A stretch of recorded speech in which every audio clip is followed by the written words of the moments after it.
Voltamos à pergunta: o novo Papa, professor Marcelo, é progressista? Não, não é. Não é mesmo.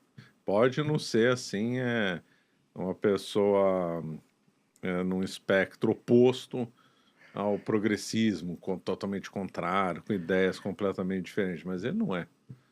Esse ele não é. Antes da eleição, ele já era classificado por alguns analistas como moderado. E moderado em relação ao Papa Francisco significa um espectro bem distante, né? Deixa eu lhe perguntar sobre o novo Papa. Tu acha que o mundo está ficando mais conservador, na tua opinião, ou não? Sim, está. Há um movimento, né? Forte de reação que a gente já vê. Na realidade, está indo para os extremos, né? Nós vemos uma radicalização de determinados discursos esquerdistas, haja vista a agenda woke, principalmente depois de 2010, 2012, e paralelamente a isso nós vemos um aumento de pessoas que pensam de forma diferente contra o mainstream, contra a Globo, contra a CNN, contra agendas impostas e tal, graças em parte à internet. Então a internet fez com que as pessoas acordassem, as pessoas procurassem se informar, as pessoas agora se informam longe da ditadura da televisão. Então é claro que o movimento conservador no Brasil, em outros lugares, Argentina, Estados Unidos, tem algumas coisas na Europa também acontecendo. Então é claro que tem um fluxo. Ao mesmo tempo que nós vemos uma radicalização de uma agenda esquerdista, também em ciclos na Alemanha, em outros locais, mas também vemos a agenda conservadora avançando, sim. Tu acha que o Trump influenciou a escolha do novo Papa ou não? Essa é uma questão boa, porque o Papa é americano, né? É lógico que os cardeais americanos e quem tem poder ali de articulação, chamados grandes eleitores ou kingmakers, né, começaram a atuar em favor do Prevost, em detrimento do Parolin. Ainda bem, né? Porque o Parolin não ia ser um bom nome. Então é claro que houve uma articulação do clero americano, e a gente não é ingênuo, é lógico que tem alguma ligação deles com o Trump, sem dúvida nenhuma. Então houve uma articulação nesse sentido, houve um apoio de conservadores em relação ao Prevost para impedir que o Parolin ou o Tagle vencesse. Mas qual que vai ser, na sua visão, pelo que já foi visto do novo Papa, qual que vai ser a agenda desse papado e o que muda em relação ao que tinha com o Pope Francis, lá com o Papa Francisco? Vai mudar bastante. Vai mudar bastante. Eles têm perfis muito diferentes. Uhum. Mesmo de psique também, de jeito de ser, já se vê no que já está acontecendo, no histórico dele, já se vê que eles têm visões diferentes, sem dúvida nenhuma. Ele próprio ter escolhido o nome Leão XIV, não Francisco II, ou Paulo VII, ainda João 24, como foi inventado por alguns, né, que o futuro Papa ia ter um desses três nomes. Então já ele escolheu um nome diferente do que era esperado, né, já demonstra que ele vai seguir uma linha diferente, né? Os cardeais já esperavam uma linha diferente. O cardeal Dom Odilo, antes de viajar para Roma, logo depois da morte do Papa Francisco, ele comentou, no meio de uma entrevista, ele soltou uma frase, que não sei por que não repercutiu, mas a meu ver uma frase muito importante.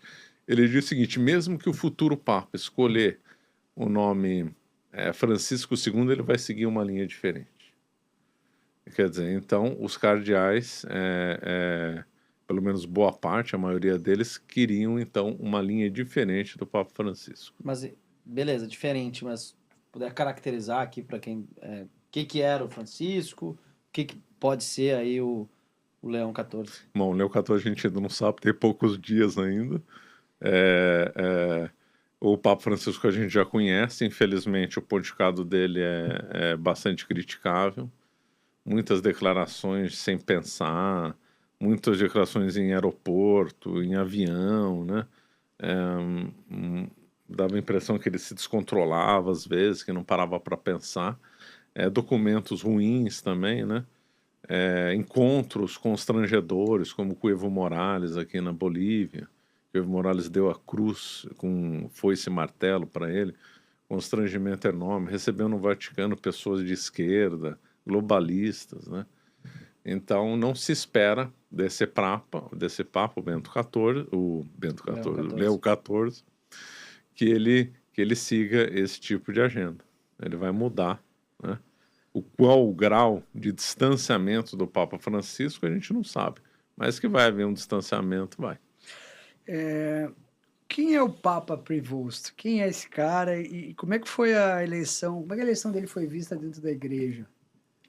Então, obviamente ele era conhecido, mas ele não era dos principais nomes. Não era. Não era favorito? Não. Se a gente fosse ver qualquer mesmo bolsa de aposta, né, a proporção dele foi 1:50, né, em Londres. Que apostou 1 libra e ganhou 50 libras no nome dele.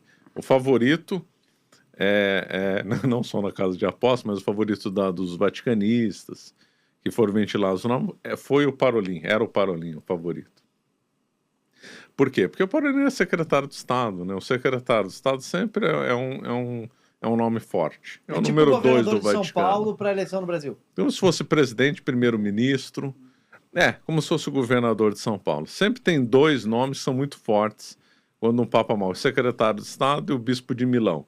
Como o bispo de Milão nessa eleição, nessa conclave, não era cardeal, então um nome fora. Então o Parolin era o número 1. Dizem que no conclave eles saíram na frente. E o número 2 na primeira votação foi o Tagle, que era uma espécie de Francisco do Oriente Médio, do Extremo Oriente. O Tagle era da Filipinas. Votação, eu não entendo bem como é que funciona o conclave, eu queria que tu explicasse. Então, os cardeais, no caso, a eleição teve 133 cardeais, votantes, né? Tem mais cardeais, só que na hora que foi fechado lá o palácio, por isso que conclave significa com chave, né? Na hora que eles foram fechados lá, o Papa, para ser eleito, tem que ter 2/3 dos votos. 89 votos, aí ele é eleito. Não é 89 mais 1. Está cravado 89. Mas tem os candidatos? Tem. É lógico que a pessoa, o cardeal, ele não pode se apresentar, olha, eu sou candidato a Papa, essa é a minha plataforma. Não, isso não existe. Existem pessoas, outros cardeais, chamados de grandes eleitores ou kingmakers, que então começam a trabalhar para certos nomes. Né, com a licença do indicado, óbvio. Né? Então, alguns cardeais trabalharam para o Parolin ser eleito com a anuência do próprio cardeal Parolin, claro.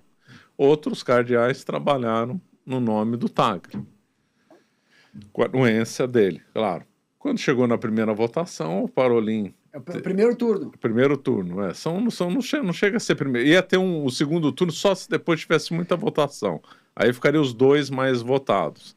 As primeiras votações, até a 10ª, até a 15ª, não tem essa história de primeiro e segundo turno, não. Então, na primeira votação, o Parolin, dizem, né, pelos dados que foram vazados, ele atingiu mais ou menos 50 votos.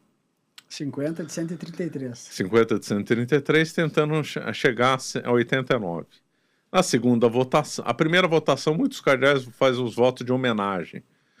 Vota num amigo, alguma pessoa que favoreceu ele na vida, alguma outra pessoa que ele tem estima e tal. A segunda votação já começa a ficar séria.